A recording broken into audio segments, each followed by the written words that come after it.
এই গরমে ঘরকে ঠান্ডা রাখতে চাইলে এরকম জামা কাপড় ভিজিয়ে চারিদিকে দেখো, নাইটির দরজার মাথায় জানলায় চারিদিকে নাইটি ভিজিয়ে মানে কেচেছি, বাইরে আর শুকনো করতে দিইনি, তাই তো ঘরেই মেলে দিয়েছি ঘরটা ঠান্ডা থাকার জন্য। এত গরম পড়েছে। আর এইদিকে মনি দুপুরবেলা এখন পড়াশোনা করছে, অনেক পড়ার চাপ, বুঝতেই পারছো।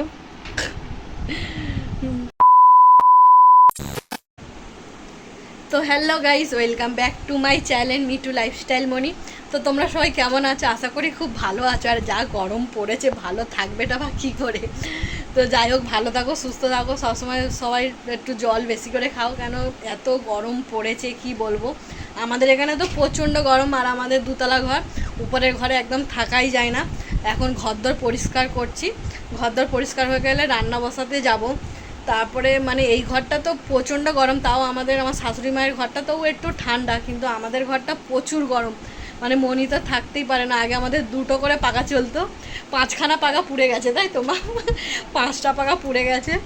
আর আজকে আমি 4টে থেকে জেগে আছি, তোমাদেরকে বলবো কেন 4টে থেকে জেগে আছি। আমাদের মাঠে একটা জবা গাছ হয়েছে, প্রচুর জবা ফুল হয়, কিন্তু কোনো দিন পাই না। আমার মেয়েকে বলছি, মাম 4টের সময় অ্যালার্ম দিয়ে রাখ, আমি উঠে ফুল তুলতে যাবো। আমার মেয়ে 4টের সময় অ্যালার্ম দিয়ে রেখেছে, বা ভালো কথা, আমিও 4টের সময় উঠে গেছি, কিন্তু ফুল তুলতে গিয়ে দেখছি একটাও ফুল নেই। আমার ওটার আগে আরও কে ফুল তুলে নিয়ে চলে গেছে। মানে মানুষ কটার সময় ফুল তোলে, আমি 4টের সময় গেছি তাও ফুল পাইনি। তো মানুষ কটার সময় ফুল তুলতে আসতে পারে যায় না, কিন্তু আজকের আমি 3টের সময় ফুল তুলতে যাবো। তোমাদের সঙ্গে দেখা হবে 3টের সময়, আজকের ভোর 3টের সময় আমি ফুল তুলতে যাবো ভেবেছি। আর এইদিকে মনি সকাল সকাল স্নান টান করে নিয়েছে, কেন গোপোষণাকে চান টান করাবে। আর আমাদের আজ বৃহস্পতিবার, অনেক কাজও আছে, মনি ঠাকুরের বাসনগুলো ধুতে যাবে। তো আমি এইদিকে ঘরের কাজ ফাজ করে রান্না করে তারপরে পুজো দিতে যাব। যাই হোক, চলো পরে আবার দেখা হচ্ছে। কেমন হয়েছে? হেবি সুন্দর হয়েছে।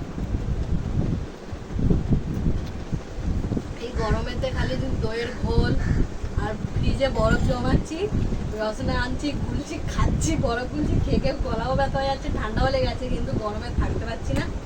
এখন মনি বানিয়ে দিয়েছে হচ্ছে লস্যির মতো, দই দিয়ে ঘোল, হেবি সুন্দর হয়েছে।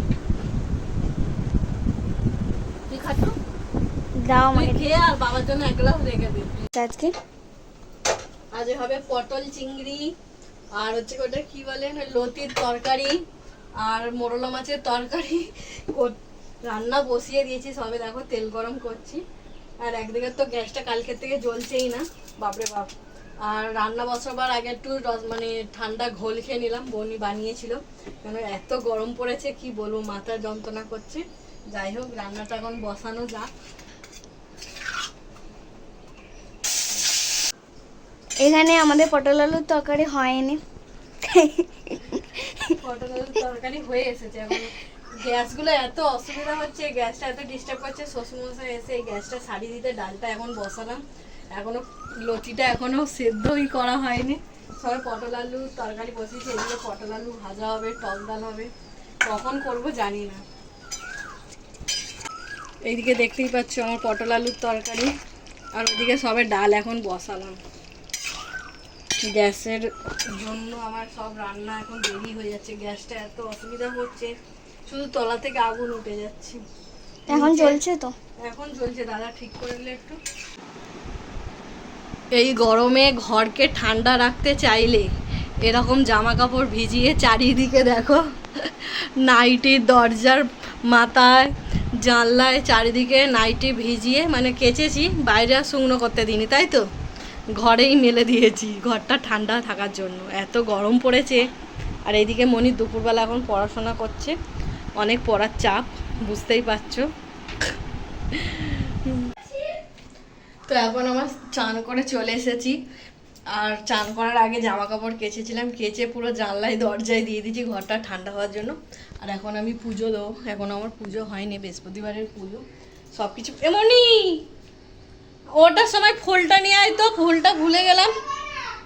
আজকের অনেকক্ষণ লাগবে পুজো করতে, বৃহস্পতিবার, তার কারণে মনিকে বললে মনি কথা শোনে না, এখন আমাকেই যেতে হচ্ছে। ফুলটা নিয়ে চলে এলাম, বৃহস্পতিবার ফুল লাগবে পুজো করতে, ঘট বসাবো, তার কারণে হাঁপিয়ে গেছি সিঁড়িতে উঠতে। সিঁড়িতে এখন দেখতেই পাচ্ছি ফুল দিয়ে পুজো করবো। আমার এখন পুজো দেওয়া হয়ে গেছে। এখন আমাদের মাঠে যে রাধাকৃষ্ণ মন্দির আছে ওখানে ধূপ দেখাতে যাচ্ছি।